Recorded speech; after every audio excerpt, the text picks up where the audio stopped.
hot. Yeah. I'm so fucking hot. I want to rip off my tits. I feel like a lot of people feel like that right now. It's uncool.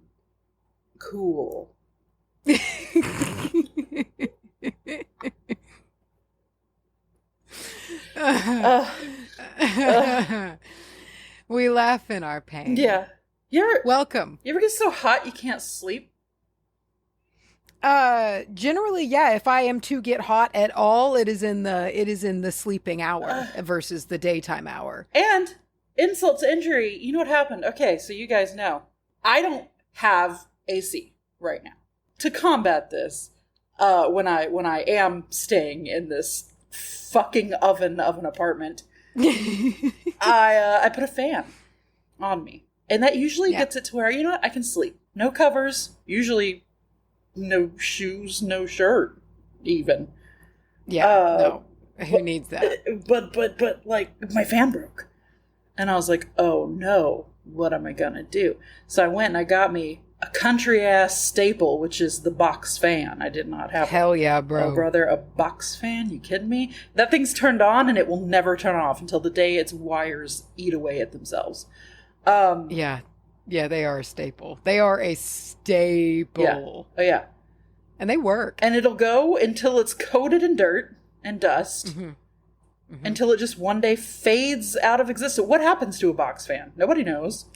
I don't know, but you can talk through it and sound like an alien. Oh, I love it so much. Yeah, it's a fun time. But it's quite a bit bigger than my other fan was. And I was coming home after like a long day. It was hot. I was tired. And I was like, yeah, I don't want to right now. So I'm not going to clear off space and like haul over my nightstand and put it on in a correct... No, I'm just going to throw it up in catty corner in my bed up against the wall. Yeah, sure. And let it rock that way. And it worked for a little bit. It worked for a little bit, for a good long bit, I would say. Okay. And I'm like, you know what? I'm finally ready to go to bed. I snuggle in, I get on my back as I do so I can snore as loud as I fucking can. Hey, it's your fucking house. It's my house, dude.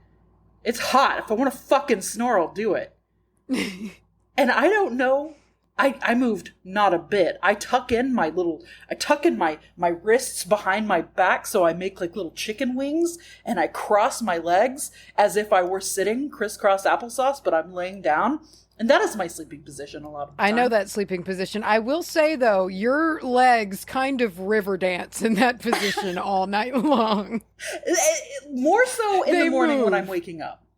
They're wild in the morning. Yes. And usually, so if I'm sleeping legs not crossed, if I'm sleeping legs straight out, I will do the foot rub thing. I'll do the foot rub thing until I go to sleep, and possibly all through the night and into the morning when I then Michael Flatley my way out of bed. But I don't know what I did, but I was in the sweetest spot of sleep where everything had fallen away.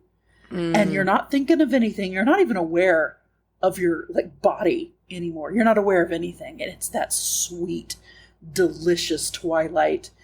And out of nowhere, this whole ass box fan scissor kicks my face. Just falls directly onto my nose. With a force that is not natural. Like, it didn't just tip over. Like, something pile drived it into my skull. It's the entity in your apartment that is insistent on making sure the AC breaks over and over. Probably. It's like, how dare you be cool? I am a demon. I want it hot. Cool. But listen, long story short, for a little while, I had like a grid pattern on my face. Oh, shit. And I gotta say, that's the beginning of my foul fucking mood that I have been in for 24 hours now. That'd make me a touch grump. I'm in a bad mood. I've got a treat for you today. Good. Then. Something that I think is gonna give you a lot of gigs. I hope so. Regale me. Tell me what it is. I am breaking what is a probably 3-year dry spell. Whoa! Today. to tell you the story about a witch in history. It's the perfect day.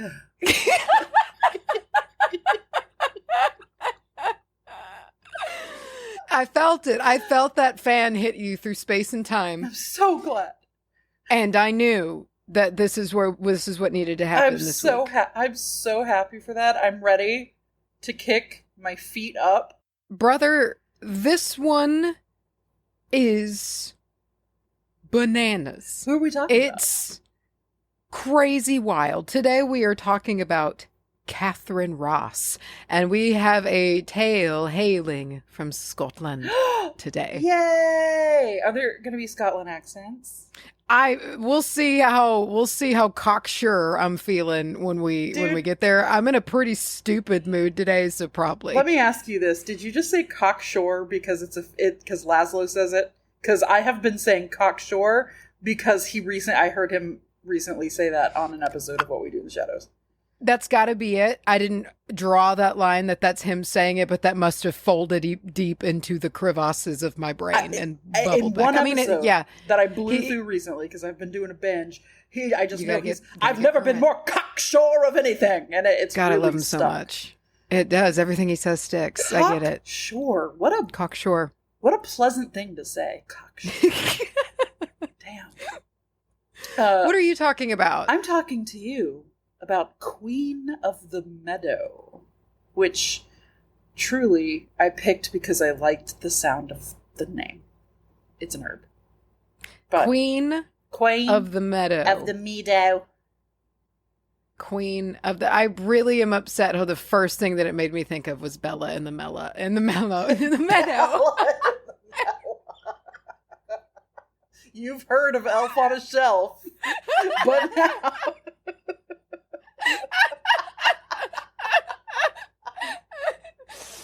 Oh, God. Oh. I have not stopped thinking about what you said about Edward's legs in the meadow. How he's like, got him positioned. I can't. Well, they're weird. Have you seen it? Welcome. Welcome to the wbahpodcast. Good grief. The Witch Bitch Amateur Hour. My name is Charlye. And when I was a young boy, your father took me into the city. Whoa. Hi. My name is Macy, and Jeremiah was a bullfrog, and he was a good friend of mine. What does it mean? And you know what bothers me is that song's forever ruined for me in only being able to hear it being sang by Dana Scully. I'm sorry, what? She sings it. There's a scene in, I think it's the one with kind of like that predator-like creature. No. And she is like cradling Mulder because something's happened to him. Something always fucking is happening to one of them. Big himbo baby. He asks her to sing to him and she's like, I don't do that. And wait, so I remember this! She serves him up a really, really flat, that's what she sings. God, I love her. I know. God, I love her. But I hate her so much, but God, I love her so much. I used to hate her when I was a kid, and I don't truly. Well, also because your dad hated Scully. Oh, I mean, absolutely. My dad was like a Mulder all the way, so like I lived in a Scully-free household. She's better as it goes on, but there is some times where it's like, Scully, we're in season 6, my guy. You gotta accept that something weird might happen. Do not say that this is not medically possible. Who gives a fuck what medically possible means anymore when you're talking about silicone-based life forms? Just move on. Silicone-based life. But also at the same time, sometimes she's the only one with the fucking brain on that show. Oh, it's wonderful. I love it. No, it's so good. It's so fucking good. That's what I mean. I love her and I hate her. Which I love and hate Mulder because he's a fucking dipshit. We can't get into this. So stupid. No, we can't get into this, and we certainly can't talk about that episode with the vampire. Ah! No! But we need to wimp cap it. Oh but we got to move on. Dude, a wimp cap of that episode? Absolutely. That's all. Dude, absolutely. I'm churning. I'm ready for it. Okay. All right. Now, I have something I would like to pose to you. What? But before I do any posing, we do have a Patreon shout out. I tried to make that seamless, but I really just sort of got out of order. But today's episode is dedicated to Xena Y. Okay. Xena Y was a bull. The first one that came to God, brains are weird, dude. It's so weird how a file will just get yeeted up out of the depths of what you are to the front of your mind. How do they work? In an instant. It's so weird. But the first one, what was it? The first one that came, fire in Xena Y. Oh yeah, fire in the gates of hell. And that was what came out. And I don't know why. I love that. Yeah. Fire in the Xena. Wow. Danger. How good is that song, though? The song fucking kills, dude. Slaps. It is so goddamn good. I don't care about your opinion otherwise. I don't care about you. Don't exist to me. Gone. And the music video is pretty tits. I do like the music video. And that literally with electric tits. Big mouth. Her big mouth. If you've not seen High Voltage, the 20-year-old music video, go do it now. We'll link it in the show notes. Yeah. Okay, but I want to talk to you first. And I'm going to do it. So, Queen of the Meadow. Okay. Alrighty then. Eupatorium. Purpureum. I want that to be the name of my shop. My Victorian-themed shop. Eupatorium, purpureum. I want it to be the name of my... Awesome. Now, little disclaimer. I might be... It's Eupatorium. So I don't know if it's Eupatorium or like Eupatorium or something, but whatever. Other names for Queen of the Meadow include gravel root. Nice. Joe Pie. It's Pye. We'll get more on the name later. Joe Pieweed or purple bone set. Yeah! Does it help with that? Does it help with setting bones, knitting bones back together? Dude, what if it didn't and they just decided to call it that? Hey, we've come across some weird connections. Yeah. Yeah. I don't think as intensely as like your bone set, but sure. I believe it carries. It's like a cousin ? But it is, speaking of cousins, in the family Asteraceae. Along with everything else. Every other plant Big that family. grows. Yeah. The magical correspondences here are water for the element. It's tied to the moon, the astrological signs. Now, this is a little funny to me because so far this has been very water. Element, water. Planetary association, moon. Astrological signs are Cancer and Pisces. But fuck you, Scorpio, not you. Like, yeah, it's like only the softer water signs. Yeah. The soft water sign, the crazy water sign, but not the cushy hell water sign. Oh God! Oh no! Oh shit! We're gonna have to do that at the end of the Cushiel segment. We gotta. Okay. Please. Yeah. Okay. Can't do it right now though. But that made my fingers tingle. I'm excited. Little plug here. Join us over on the Patreon. Patreon.com/wbahpodcast to listen along to Macy's retelling. I was just working on the notes for it before starting with this. Dude, you don't even know what's about. I can't wait for you. Listen, if you haven't been listening along, there have been tremendous upsets. There's been drama, tea. Oh God. Come on. Okay, so not Lily of the Valley, Queen of the Meadow. So it's a plant that is quite striking in the way that it it presents itself. It's very vibrant. It's got these purpley pink flowers, and when the flowers are bloomed, they're very large and like dome shaped, and they have clusters. It is hold on, because my brain is wired wrong. Sorry, every time I say that I think sewn back together wrong. Sewn back together wrong. If I don't have a picture up, I literally can't remember what it looks like. Anyway, it's very soft. I think I would describe it as. It's like a delicate flower, but at the same time very bright, and it loves the wetlands. God damn it, does it love a moist soil, and it loves... Give me the wet feet, free my soul. I like your feet around your feet. I like your pants around your pants. Pants, feet, feet, pants. We'll link that in the show notes too. Fuck it. Sure. Oh God. It reminds me almost, and not quite, but it's sort of like a pink Queen Anne's lace. And that feels unfair to even call it that. But it has that same sort of feeling to it, that kind of like, oh, this has to mean something in the Victorian language of flowers. I'm gonna look it up. It doesn't. Not that I know of. But no, it loves a wetland. It loves to grow along streams and rivers and by lakes and shit like that. Now listen, when its stem is fully erect, it can reach a height of 7 feet.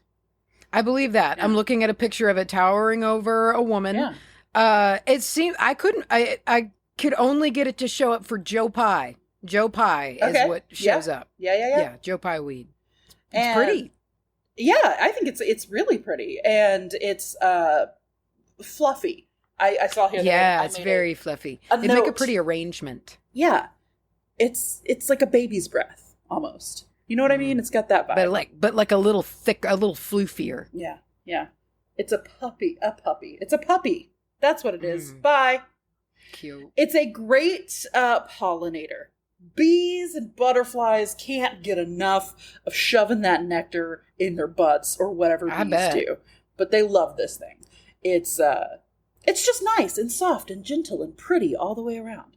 Now, so some of the names. Queen of the Meadow it got its name because it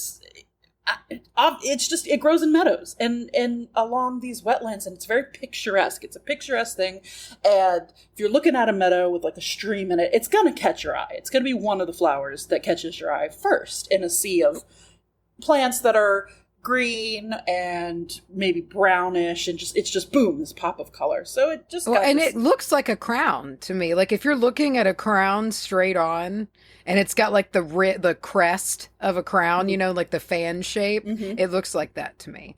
Yeah, I can see that. Yeah.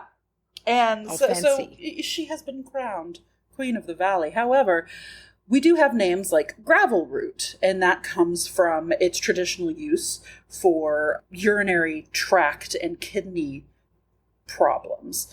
It says it helps ease the gravel feeling, the gravel discomfort feeling. Is that meaning kidney stones? It just like people, I don't know if this is like a Nicholas Culpeper type thing, like where people describe this shit in like a weird way when like, I've got the gravel of the urethra or whatever. Because that sounds like that could be stones, which sound awful. It could be like, I don't know, chunky piss. I don't know. Oh, man. Yeah. Nice. But it got its name, gravel root, because it would be used mostly for this kind of thing.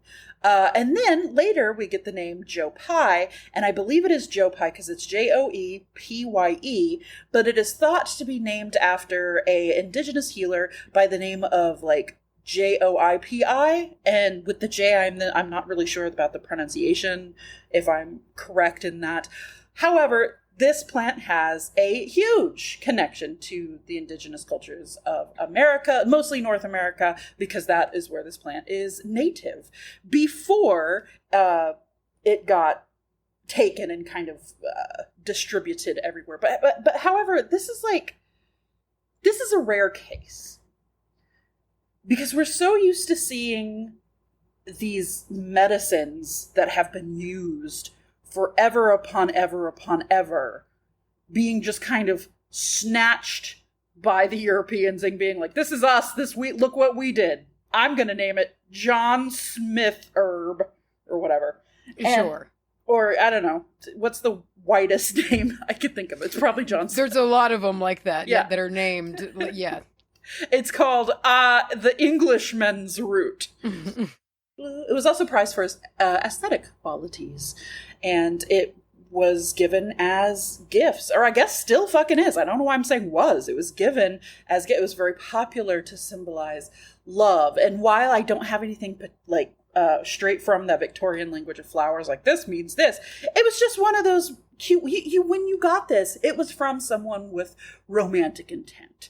You're not probably making a bundle of this and giving it to like your boss or something. It's sweet, and it has a love nature to it, and of course getting more into that later with like the magical side of things, but it was made into all kinds of little decorations around the home. People would dry it or press it. I love a pressed flower, dude. I don't know why we don't press flowers more.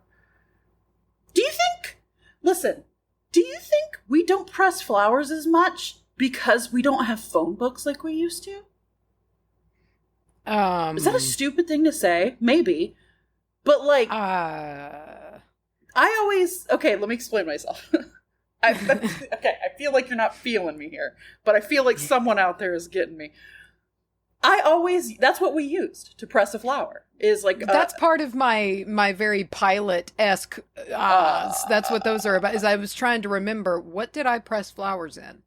I always used like the free yellow pages that showed up that was huge, and you could kill someone with it because it was so heavy, and they had those thin paper, like that thin Bible style almost paper. Do you remember that? Yeah. That would just rip when your stupid, sticky, fat child hands would just like rip through them. Okay. Yeah. And that's what I would use to press a flower, but like I haven't pressed a flower in a long time, and I'm wondering if it's because I don't have that tool anymore. Shut up. All right. So, in addition to being this like soft and beautiful and alluring thing, it's also really hardcore. And it looks like you could beat someone with it.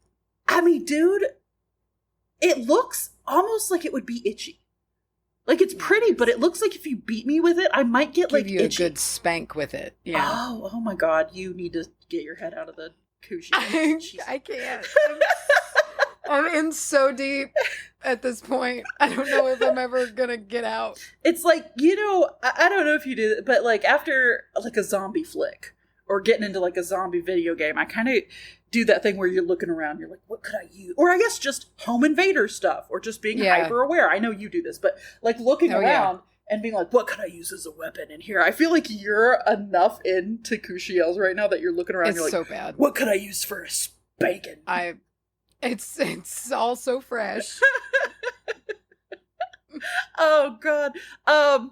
Queen of the Meadow. Queen of the Meadow is super, super resilient. It is, excuse me. It is, where am I? It's got this ability to thrive in conditions that it doesn't particularly just love. So it can thrive in diverse environments, which makes it good for spreading all over the place. People started to have access to this, and it started to make its way into the plant medicine, I guess, of many different cultures, many places in the world. And I like here someone noted that the resilience is mirrored in its use as a remedy for the urinary discomfort, where it is believed to help the body break down and expel obstructions, paralleling its cultural role in overcoming obstacles and fostering harmony. Which I thought was, kind of nice. And, I've got some history for you. So we talked a little bit about it being a medicine within, like, traditional, or a lot of different traditional, indigenous, like, healing and more so than just healing. I guess it was just common to drink, or is. I'm sorry. I have a bad habit of putting that in the past tense, and we have been corrected on that, and I'm really bad about that. A lot of people are, because you see that online a lot. It's like, this was this, and it's like, people are still around, my guy. Yes. Yeah. But it wasn't just turned to as a medicine. It's not just turned to as a medicine. It is something that can be preventative in nature and just consumed because, now I didn't see anything about the smoking of or the eating of as far as like the stems or anything like that. However, the flower makes a nice tea, and that's generally how it is consumed, especially when it's about the urinary system. I don't know if there's any other way to do that. It's generally consuming things, right? What, for kidneys? Yeah. I don't know. I mean, I don't know. Will a poultice seep through I don't know. To reach your kidneys? I don't know, man. I don't know anything. I just turn to you as the end all of all kidney. You're my kidney doctor. I know how to manage my very specific, super rare problem. Yeah. So therefore, Macy, is this good for my tay-tay? I hate it. Okay. Let's see. But this, Queen of the Meadow is recognized and has been for a very long time, just to integrate it into your tea, to integrate it into your health consumables, to keep you healthy, keep your tea healthy. So, at this point, Queen of the Meadow's popularity started to grow within the folk medicine scene, and it started to grow on the settlers and the people that were having access to this plant for the first time to alleviate discomfort from their kidney stones, UTIs, and related issues. And it has taken off for that reason. So it wasn't just like, oh, people get their hands on this and it's whatever. They started using, they were like, oh yeah, this shit works. Surprise, you surprise. were never more desperate than when you were in the throes of urinary trouble. Dude, when you're squatting above a hole or a toilet, even today, dude, and you feel like you have to pee and nothing's happening.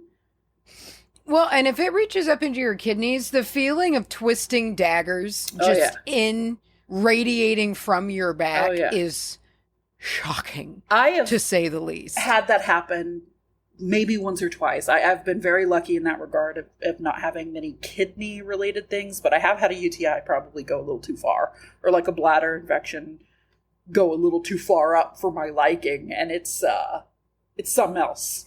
It's another level.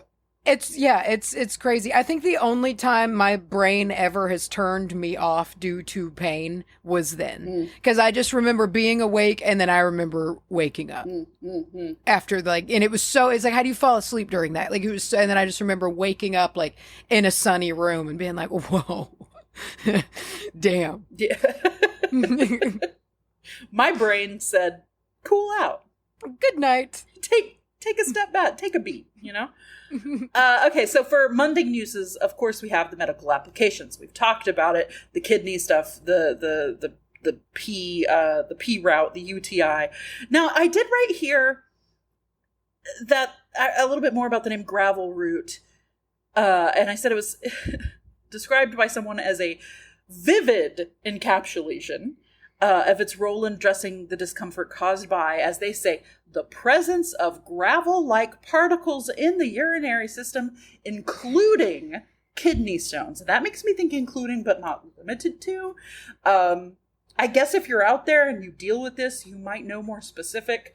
But because I am not trying to be 100% use this to fix yourself, I would like you, go see a doctor first.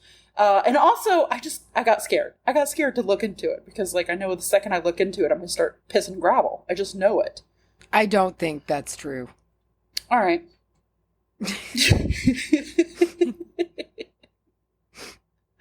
But anyway, how does it work? It hurts. Jesus. It helps the kidneys by soothing inflammation present within these infections. I do not believe that there is a notable presence of like antibiotic or anti this, that, and the other. However, it is a massive deflammable. Okay. And deflammation deflammation suit. helper. Yeah. So I really couldn't find that much. And of course there are people who were like, yeah, this is absolutely going to cure it or whatever. First of all, I don't know about that. Also, I could not find anything like scientific, like within research and stuff like that. However, what I could find is it was good for that inflammation. So if you're making, say, like a blend, you know, then that could be what goes in for your super hardcore helping of the inflammation. The word inflammation is almost an onomatopoeia to me. It just sounds like what it is. Inflammation. Wow. Yeah, I've never thought about that before, but I'm going to forever now every time I hear that word. Come Thank on, you. ladies, now let's get inflammation. Okay. So traditionally, the part of this plant that was used is both the roots and the aerial parts. So, as I said before, I don't know about you just chomping down on the roots and the stems. However, make yourself a little decoction. You remember? Do we remember our difference between a decoction and a like a tea? Way back in the day. So your decoction is just basically you boil it for longer because it's thicker, like woody stems and roots. And it's like your that. Roots and shit, isn't it? Isn't that how that works? Yeah. And a tea is more so the leaves, and that's kind of a quick process. Or a tisane. Oh, or a tincture. It's not the same. Yeah, Sure. infusion. Yeah. I'm just trying to throw out synonyms. Words.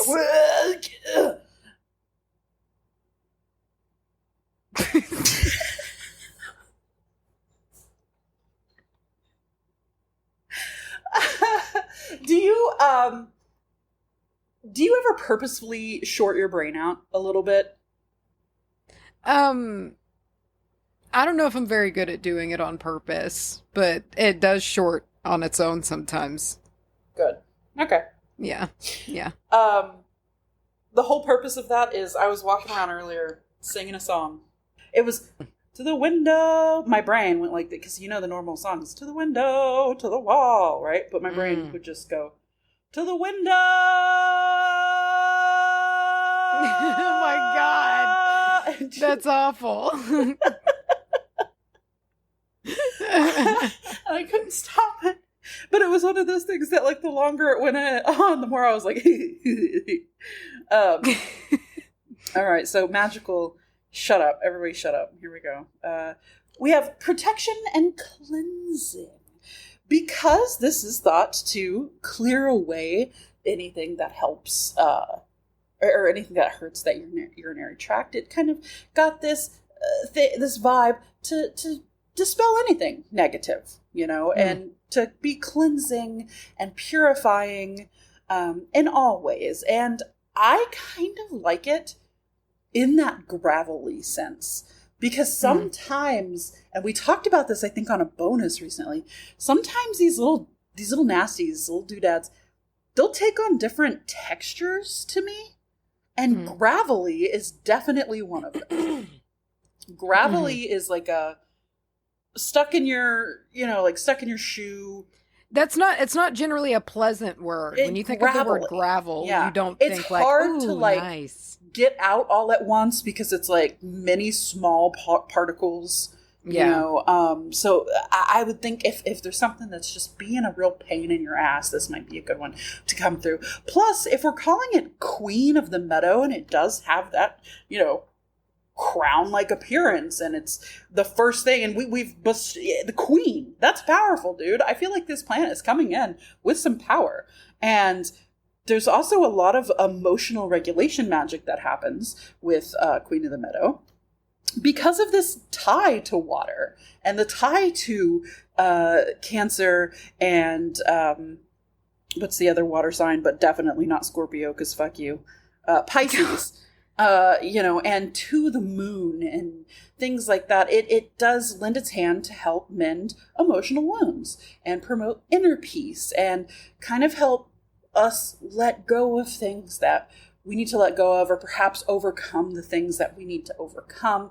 And it just feels that way to me. It feels like if you're in a room and you've got this like in a vase, I feel like a Victorian woman that's like, my husband has been gone to war for 34 years, but I must move on without him. It just has that vibe to me. Wow. You can use it in your love magic, again, because of its prettiness and because of its like daintiness and the way that it was given to feel young love betwixt young lovers. It is thought to promote a harmonious connection. Okay. And to even perhaps reconcile like an estranged love. Okay. Bring it back in. Yeah. Bring it back together. Yeah.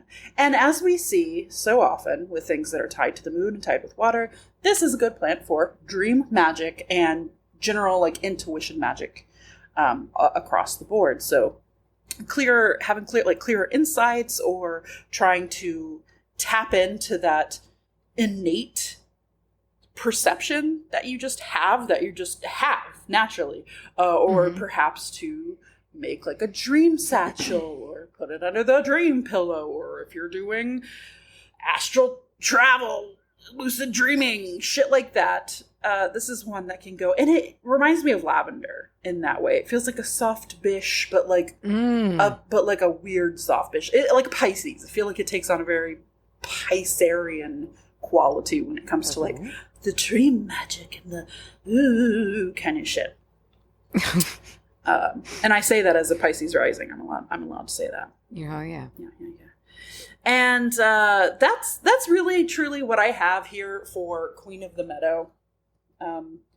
It truthfully not a super deep plant, but still very cool for what it is. There's not much to it. I feel like you can it's one of those plants you can look at and be like, I bet you're for love. I always like those. There's a purity to plants like that. That's the thing. Where you can gauge it. It doesn't just feel like I'm not mad about it. You know what I mean? I'm not walking away like, oh, well, that wasn't whatever. Because the urinary tract stuff kind of came out of left field. That was interesting for me to learn. But also, I just love it just looks gauzy. And it looks like, to me, it has that lavender feeling of like, it's the Vaseline filter in like a 1980s sexual scene, where it's just supposed to be like steamy and you don't really see anything, but you know it's happening, and it's like kind of glowy. Yeah. Dude, Vaseline filters both upset me greatly and turn me on. I get it. Yeah, it's like I don't really want to watch them. I just want pictures of me taken with one. Yeah, I just want to look like a goddess, just like fuzzy. Yeah, be just a little smudgy all the time. Yeah. Okay. I get it. However, I did just kind of want to put a little morsel at the end of this. And it's brief, but Macy, I would like you to give me 3 nouns. God damn it.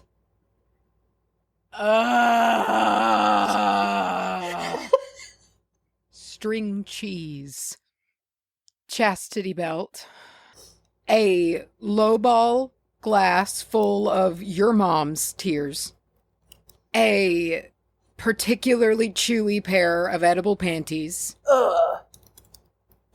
Edward Cullen's secret fleshlight, you know what I meant. Ew. That brown worm thing from Invader Zim. Okay. A trampoline to hell.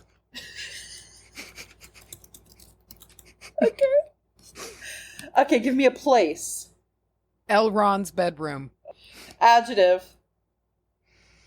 Actually, 1, 2, 3 adjectives. Gravelly. Oh. Mucusy.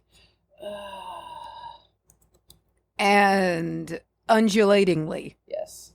I guess that's an adverb, so that one can't work. Could it be just undulating? That actually works right here. Sorta. Okay, that's a verb. You could say undulating-esque. Oh. Give me a family member. Or I guess just a name of someone. A name of someone? Let's throw Rustin in here. Oh, no. Now give me a name that you would call someone that you're familiar with. Like a familial nickname type. Dickwad. I feel like I've called you that before. Absolutely. Past tense verb. Cummed. Verb. Creamed. Oh, I missed a noun. Give me a noun. God damn it! A block of feta cheese. Aw. Past tense verb. Gyrated. Oh. Okay, I need a verb and a season. Thrust. Season, let's do any other season but Leo season.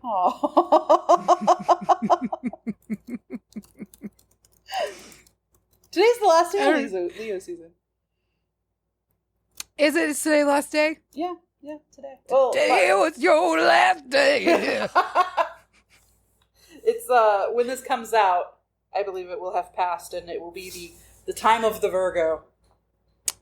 There we go. Which is, hey, all right, man. Heading into the time of the Virgo. I could use that. Yeah. Especially, listen, time of the Virgo is always real good after Leo season. You gotta get your shit back in order. You need it. Yeah. Macy. When I was a young string cheese, my Rustin took me into Elrond's bedroom. No, he didn't. To see a chastity belt. That's awful. He said, "Dickwad, when you grow up, would you be the gravelly lowball glass of your mom's tears? The cummed and the mucousy." Gross. He said, "Will you cream them?" No. Your chewable, it started off so good. Chewable edible panties. And all the Edwards fleshlights. The block of feta cheese. And all that they have gyrated. Okay, because one day I'll leave you undulating on a trampoline to hell. If I could go into the spirit world undulating on a trampoline to hell, I know I lived right. Oh my God. To thrust you in any other season but Leo season to join the brown worm thing from Invader Zim. There we go. Oh, he'd come from hell. Wow. There you go. That was really chaotic. That was a lot. You made that one really thick with submissions. He said dickwad when you grow up. Dickwad. When you grow up. One day I will leave you. Undulating on a trampoline to hell. That's so good. All right, listen. Settle in. I'm ready, man. Saddle up. Oh, yeah. Get on your saddle. Get on your bikes and ride. We're going to talk about Katherine Ross today. And listen, if you think you know where this story is going, well, one, if you know the story, you do know where it's going. But if you don't know the story and you think you know where it's going, listen, you don't. Okay? Because it goes many places. I got this, so like over a year ago, I was at Half Price Books and I bought this book called Scottish Witches by Lily Seafield. And I've just kind of had it in my back pocket. And I was like, whenever I decide to do this again, I'll crack open this book and I'll find one. And I did today. Scottish so I have this book as my source. and it was a pretty like short little entry, so I have other sources as well to piece together this old fucking story from the 1500s. Whoa! We're going back to the 16th century today, going back a long time. Do me a favor, because I know people are going to ask. Give us the name of that book one more time. Scottish Witches. Lily Seafield is the author of it. And today, so we got Katherine Ross today. Sometimes spelled with a K, sometimes spelled with a C. Love that. I don't know why. It's really old, long time ago. But she was the Lady Fowlis. She was wed to she was the wife of one Robert Monroe, who was the Baron of the area, the Baron Fowlis, which I saw in another time. The Baron from What We Do in the Shadows. Oh, nice. And so I don't know if this is the same thing. So I did see another source say that this was like the laird. And I don't know if this is kind of like what they mean, what Baron meant, or if that's the same. But like, anyway, she's married to a dude of power in the area. Sure. And she was his second wife, however. His first wife had died, but not before bearing 2 heirs already. 2 sons. There was Robert Jr., I suppose, the second, and then another, Hector. And Hector? Yeah. Huh. And so she was actually, Katherine was actually, she was a neighbor, and she belonged to the Ross clan. So this area was largely built up of the Monroes and the Ross clan. And so after his wife died, they kind of were somewhat arranged, it seems. Their families united and were like, we'll link our families together by marrying Katherine to Robert Monroe. Boom. There it is. That happened. So they married at Marriage Fowlis. was weird back then. It was very clinical.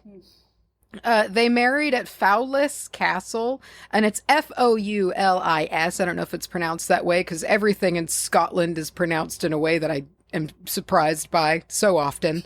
And they were married in this castle in 1563. And over the years, Katherine had 7 goddamn kids. And I don't know how you do that many times and live. But it seems that this being the second batch of children, Robert wasn't going to grant them the same rights that was kind of agreed upon before they got married, it seems. And he was kind of backtracking on that. And his first 2 sons from his first marriage were pretty much already his established heirs. And that was it. And Katherine was pissed. And frankly, I don't blame her. But it is what we do with our anger that can make things go a bit sideways. Kill him, kill him, kill him!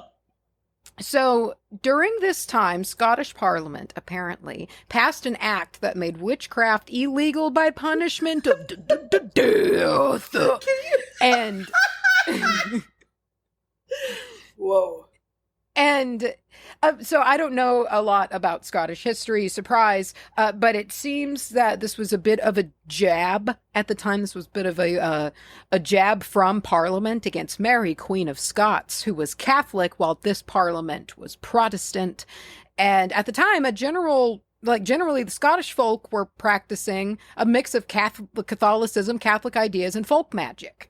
So they're still rocking and rolling with saints and whatnot going on in Scotland. And charms were super popular, like there were all kinds of little folk charms and areas that you could go to tie a piece of cloth to a tree for healing or whatever. It was very superstitious.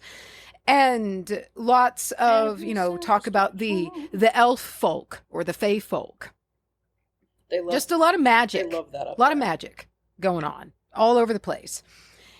And all the while, Katherine she wasn't getting any closer to getting her son's rights confirmed. And she felt they needed to be. They needed their rights, God damn it. And by 1577, she decided, I guess I'm just going to have to start killing people.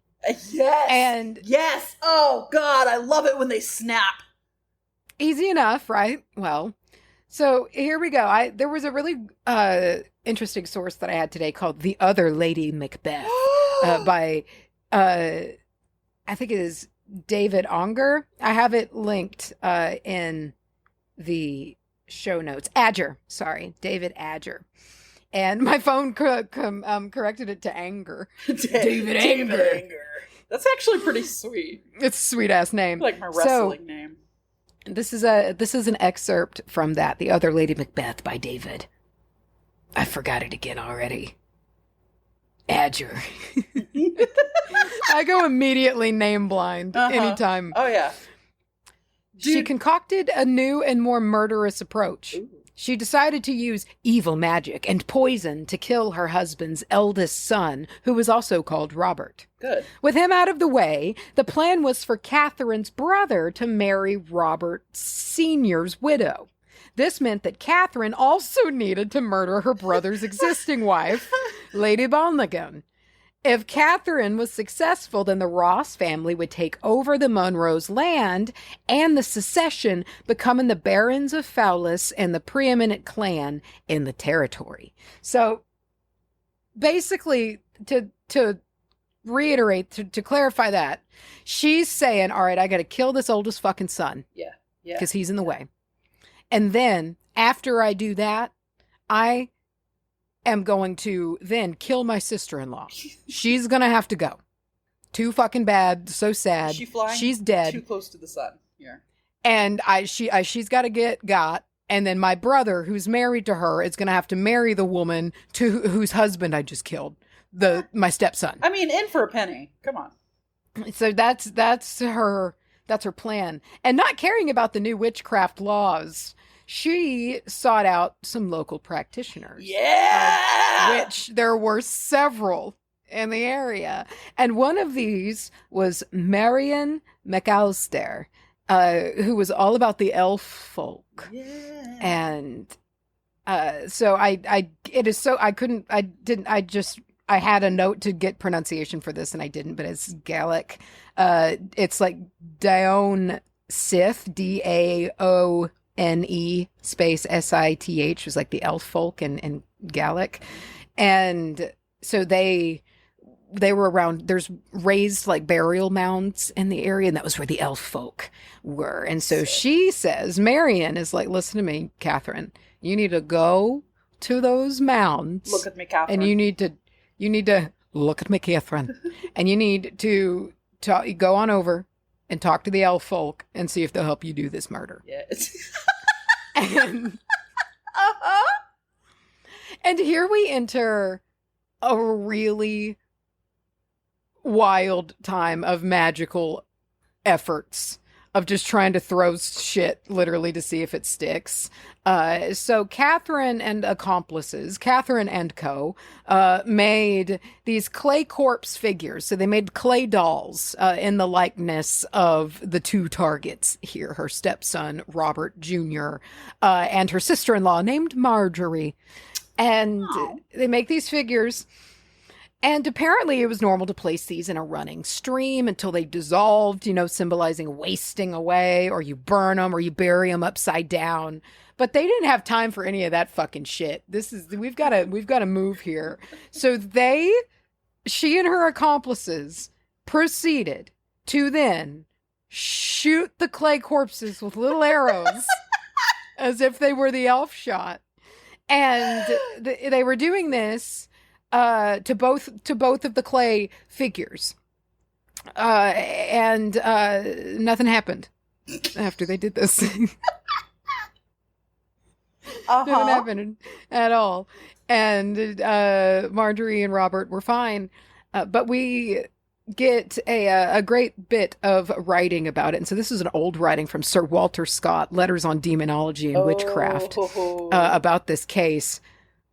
What is more to our present purpose, Lady Fowlis made use of the artillery of Elfland in order to destroy her stepson and sister-in-law. Lasky Lawncart, one of the assistant hags, I'm sorry. produced... Yeah, that's like it's like a and I if I recall correctly from the research today, that's like an alias. Sure. I think. Dude, Lasky that's Lawn fucking Cart. sick. That's a badass name, I know. And so Lasky Longcart, one of the assistant hags, produced 2 of what the common people call elf arrowheads, being in fact the points of flint used for arming the ends of arrow shafts in the most ancient times, but accounted by the superstitious the weapons by which the fairies were wont to destroy both man and beast. Look, anytime we appear anywhere, I want one of those, like, talking head introductions where they, like, put the type down, and I would like it to say... I'll come up with a cool name. Charlye something. Local hag. Local hag, please. Yes, absolutely.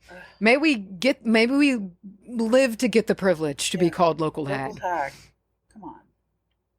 So, my book source, interestingly, being the only source that said this, and there were a couple other instances that I couldn't find any other information found anywhere else, and some of these were like from the Library of Scotland, that I was doing, but they said they made the forms out of butter instead.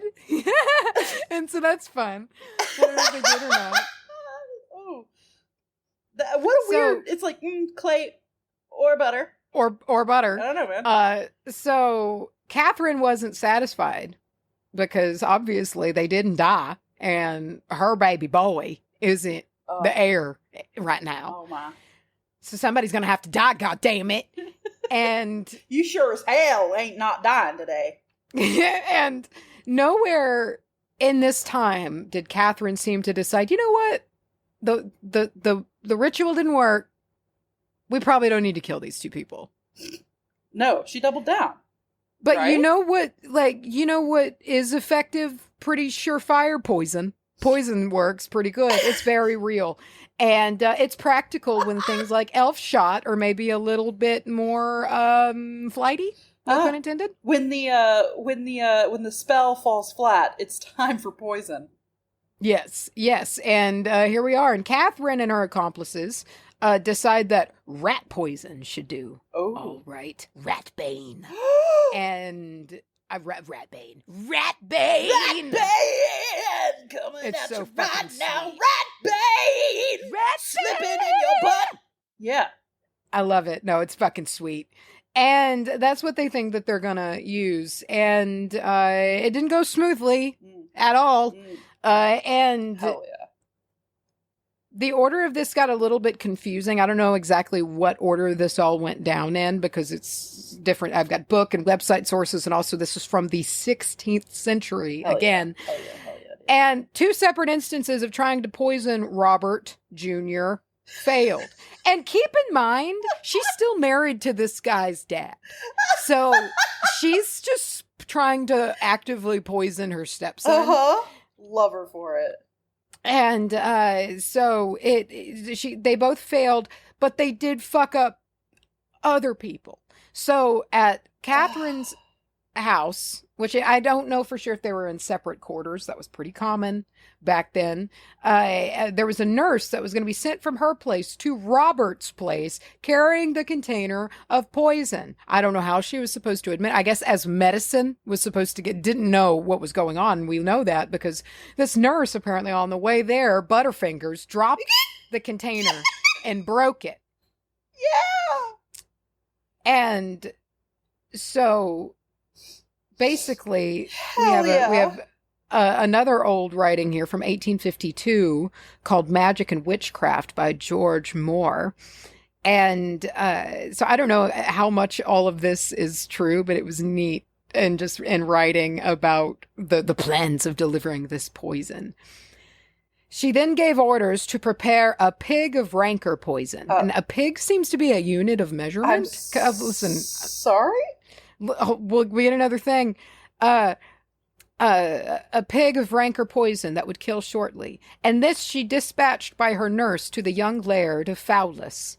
Providence, however, again protected him. The pig fell and was broken by the way, and the nurse, who could not resist the temptation of tasting the contents, paid the penalty of her curiosity with her life.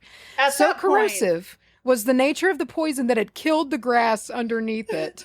So yeah, I don't know why you think to taste what comes out of a container that breaks on the ground and might be full of shards of container, but and she not did. For nothing, poison usually doesn't smell good. Whatever the case, she straight up died. And secondly, there was a serving boy. Now, whether he was at Catherine's house or Robert Jr.'s house, I don't really know. But a similar thing happened where there was leakage from a container and he tasted it and he either fell very ill or he died. I saw mixed messages on that too. And however, the poison that Katherine and her two accomplices sent to Marjorie's house somewhat worked, because she fell very ill, becoming invalid from the poison. And once again, another conflicting bit of information, either dying shortly after. She did definitely die much younger than she ought to have, but she didn't die immediately. Certainly didn't die before the court cases that came later on, but it basically ruined her life, made her bedbound. But Robert Jr. is still very much alive. All the while, much unpoisoned. It's just like Mr. Magooing his way through yes. life. And probably starting to be like, okay. Listen, I knew what you were up to, but now this is ridiculous. This is really on the nose. So, but now, at least her brother is pretty much mostly freed up, because his wife is full of poison ulcers and dying in a bed somewhere. So whenever Robert Jr. dies, you can just marry that new woman. Yeah. You just, when a wife dies back then, you just kind of find another Throw one. her in a ditch. Yeah, get a new one. Yeah. Find it on the ground, pick it up, take it home. Yeah. And interestingly, Catherine's husband, the one whose son she's been trying to murder, he was granted the responsibility of trying to round up all the witches in the area, including his own wife. Awkward a little bit. And however, she is a baron's wife, and while she likely did not escape a very torturous interrogation, she was able to flee north and stay with relatives. However, 10 people, including her accomplices, it seems, were hanged and then burned. Whoa! Because of this. So she dipped out. She left everybody holding the bill. Holding the bag. Yikes. Yes. And holding the bag is the correct phrase. I don't know what holding the bill is. I don't know why I said that. Kind of, it's the same thing. I get what you meant. And so she kind of she fled from the heat for a while, 9 months to a year or so before coming back, somehow not being persecuted by her husband again, I guess, because the trial was over and, that wave was done. Dude, if I was in a relationship with somebody and they turned me in for anything... I'm not going to be married to no rat. Yeah. Okay. Snitch. But after, 11 years later, Robert Sr., the same husband, did die. Good, frankly. I don't know. I assume so. Yes. And anyway, you best believe, though, when Robert Jr. was in charge, the one that she's actively been trying to murder for probably many years of his life. Hell yeah. He immediately tried to mount up a trial against his stepmother. Okay. And within his right. Within his right. But mysteriously, before the trial could get off the ground, Robert Jr., the one that she'd been trying to kill all along, died, leaving his younger brother, Hector, still not one of Catherine's kids, to take the reins. Oh, God. And here's where things get a little wild. Even more wild. So, after this, Hector, he's got the reins now. His older brother just mysteriously died. And Hector himself mysteriously becomes ill. And he is scared shitless that his stepmother is cursing him to die because he's the last male in line until her kids get started. I mean, he's probably kind of right. I don't blame him one bit for this. And because now he's in the hot seat. He's the target now. And the best way to defend against witchcraft? More fucking witchcraft, bitch. Oh, yeah. I should have known. Here we go. This is This is a basically here's what went down. Okay, so Hector employed 3 witches. Yes.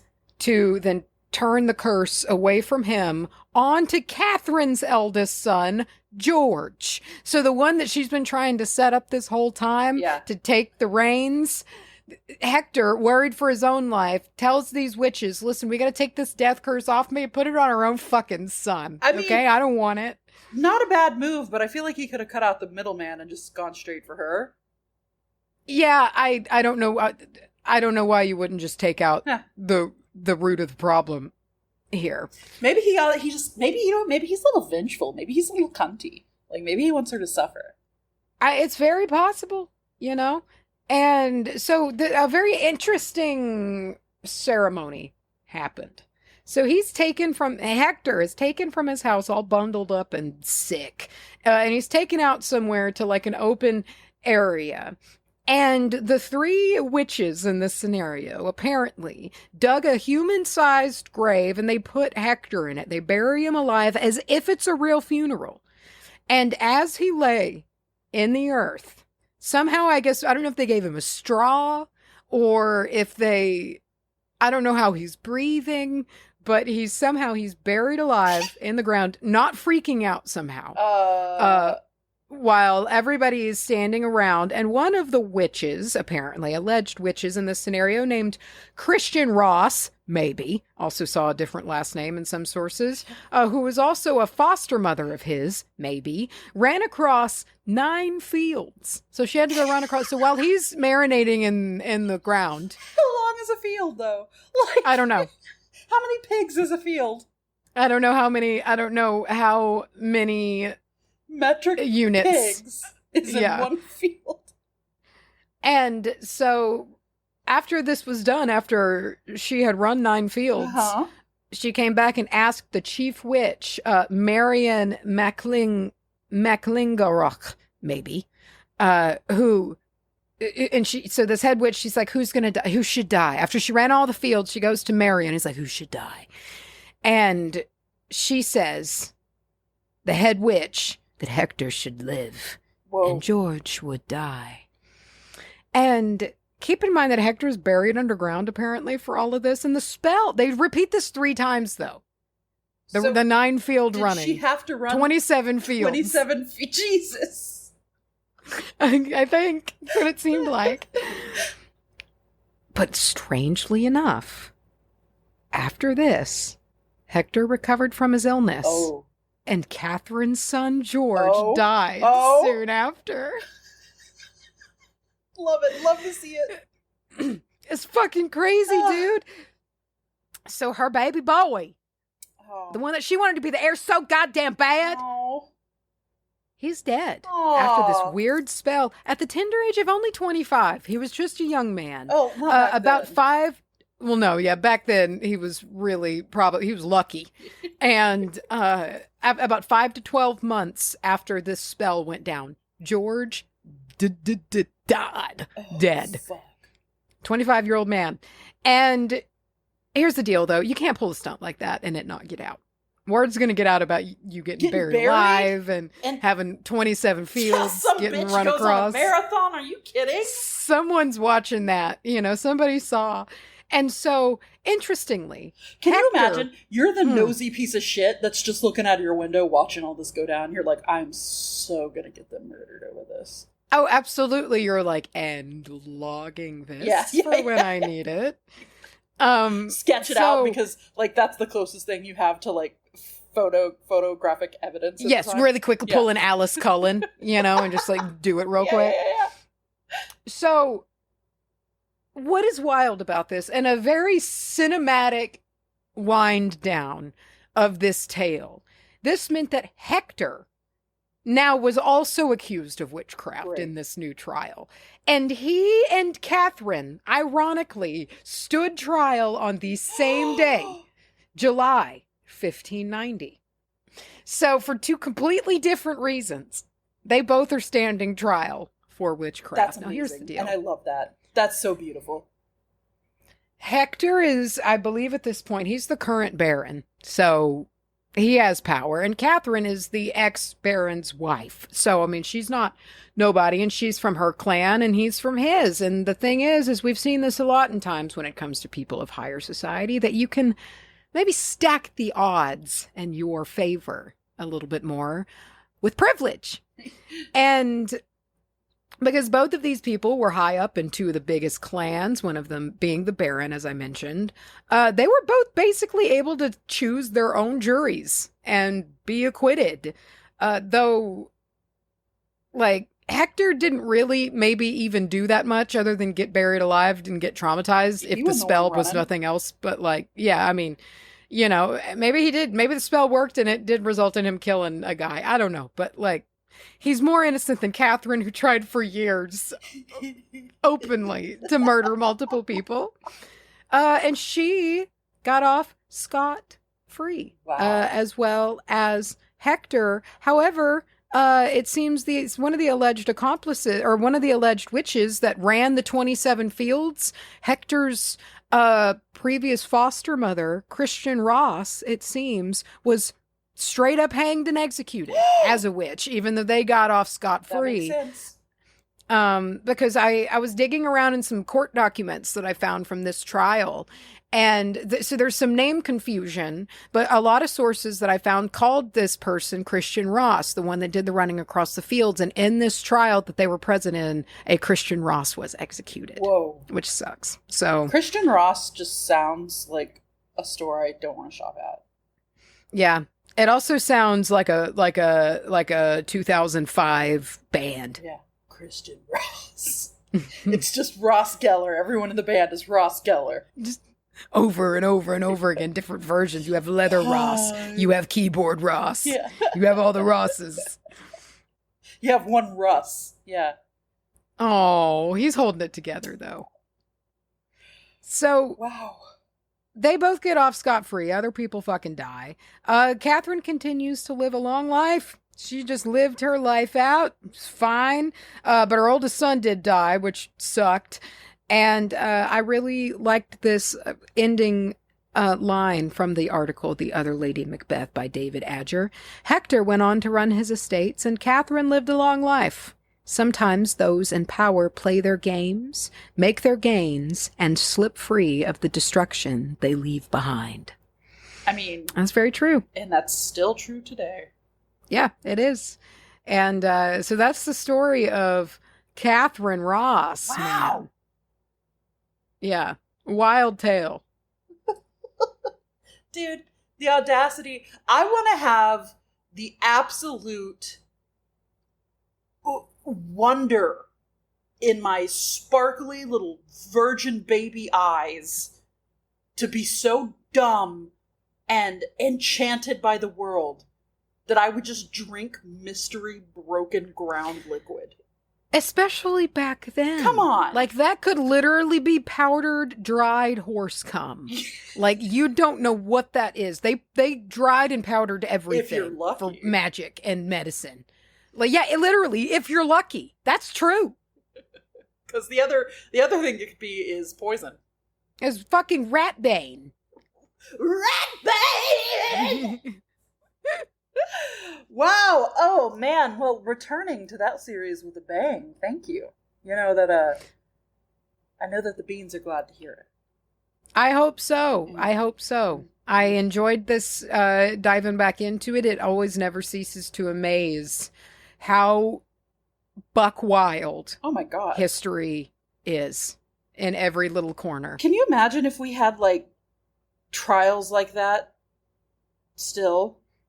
And I mean, I know that there are still trials that are like pretty heinous. I don't mean like that, but like if just you turned on the TV and it was just a mainstream trial of like something like this, like somebody being like, well, my neighbor I saw run around 27 fields yesterday. Yeah, no evidence, no proof, no nothing, just shit. A bunch of accusations, and then somebody gets hanged and then burned because of it.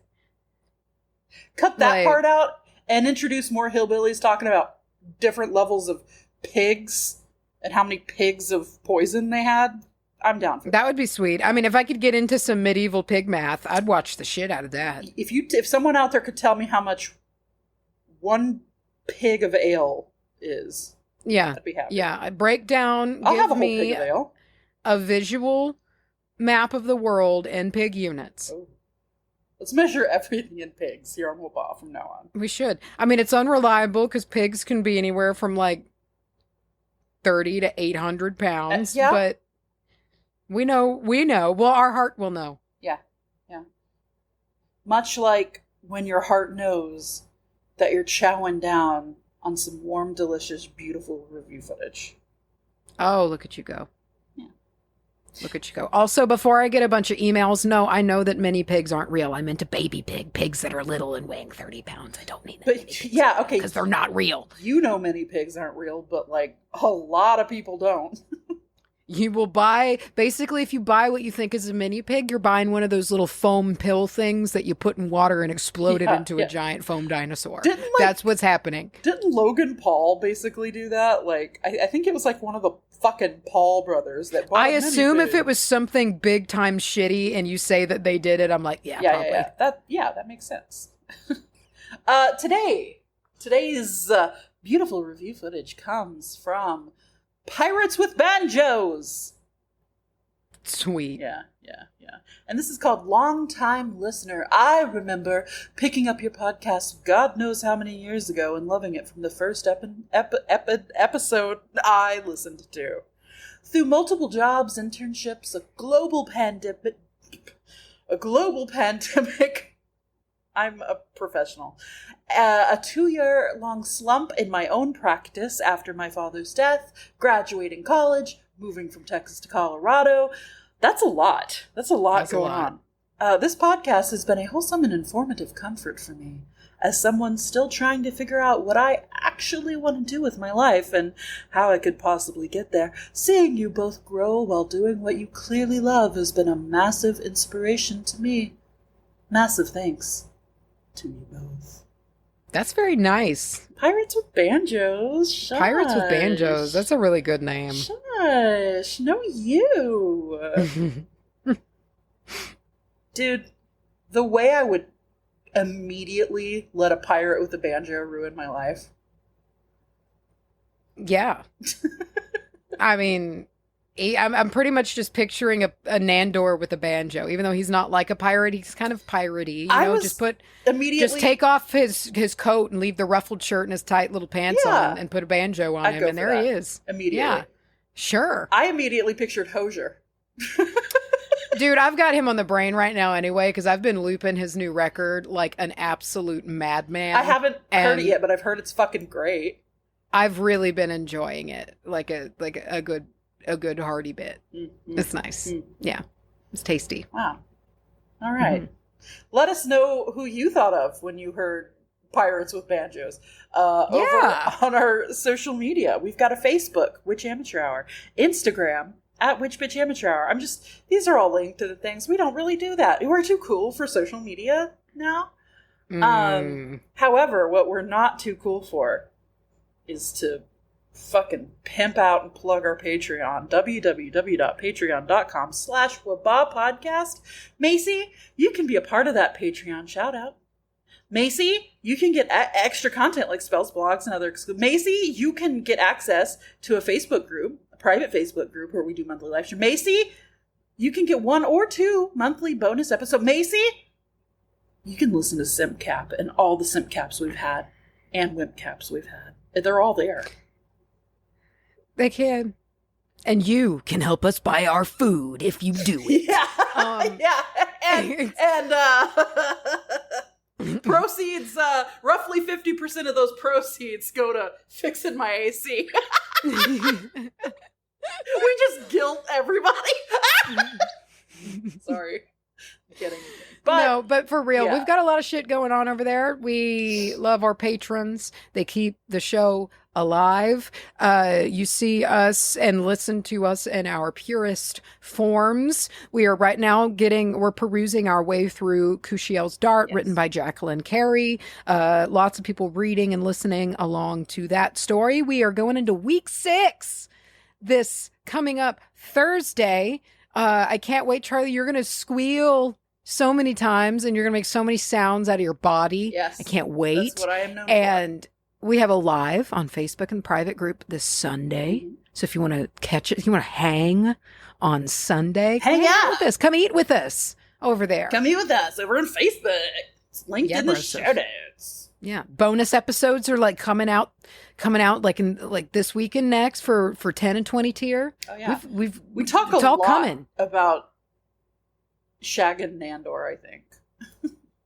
We do. Yeah, but that one I think was at least no, that wasn't on topic either. Yeah. Oh yeah.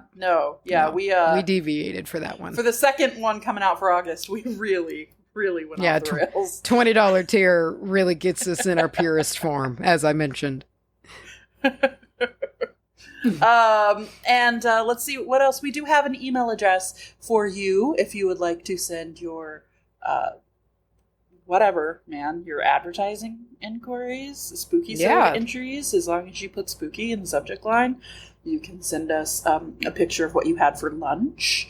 Oh. And we'll forward it to Kim, possibly. Kimothy do love to see what everyone be having for lunch. Which reminds me, I took a lot of pictures of food out on my birthday trip, like medieval times and whatnot, and I just never sent them. I'm going to have to go send her a mass dumping of food. Yeah, I was thinking about medieval times today, and that I never asked you about that, so we're going to have to talk about that soon. Bro, it was so good. My night won. Yeah! What color? Green. Nice. Yeah. Good for you. Yeah, I'm gonna have to draw all of that information out of you because I am hungry to know how that was. Dude, somebody, and I'm so sorry, I don't remember who, but somebody said we should set up like a dissension upon medieval times. No, I'm in. There was a whole thread about it of kind of like maybe like, we should organize this and figure out kind of like a night that us DFW beans can descend upon a medieval times and come. I want to come in costume. Oh, are you kidding? I'm not coming in costume. I did it the last time I went. I'm doing it now. 100. I'm taking it though for my own, and I'm not going to feel embarrassed. I'm going to fucking take it. Yeah. And to be fair, there were a lot of people in costume, like all ages, everybody, lots of people. And I'm trying to think what would be funner if we were all in the same section or if we were like scattered out. I want to be in one ridiculous section. I want to be in the bad guys section. Yeah. Oh, let me cheer for the heel. Oh, nothing will make me happier to cheer for the villain. Until the end where you get your. Yeah, I guess your villain's not going to win probably ever. I wonder if they ever let the villain win. Well, they, okay, we'll go into it one of these days maybe, but like just for a little bit, how they got the show going, they paired our night up against another night. And a lot of the nights were kind of facing off with each other, but the clear like rivalry was between our night and the other night. And you couldn't tell who was who until the end, and one of them just sort of turned face. But like for the whole time, I was like, I hope we're not the asshole. And we weren't. Was he cute? He was cute. There was some cute nights. There always are. There were some cute nights. There were some cute servers who like go out. I didn't know they go out on the field. And they put on their little robes, and I'm like, please wash your hands after out there. And then you're here serving this chicken thigh. They just pick up a piece of horse shit and put it on your plate. Just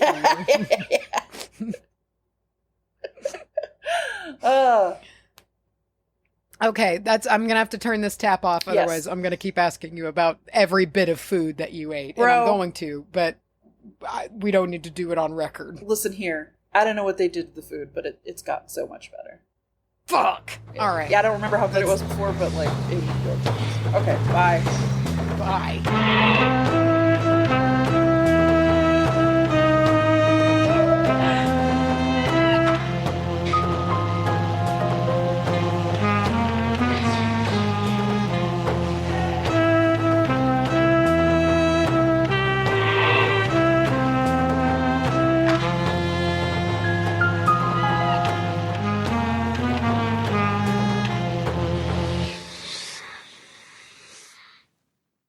Scared a little sweet.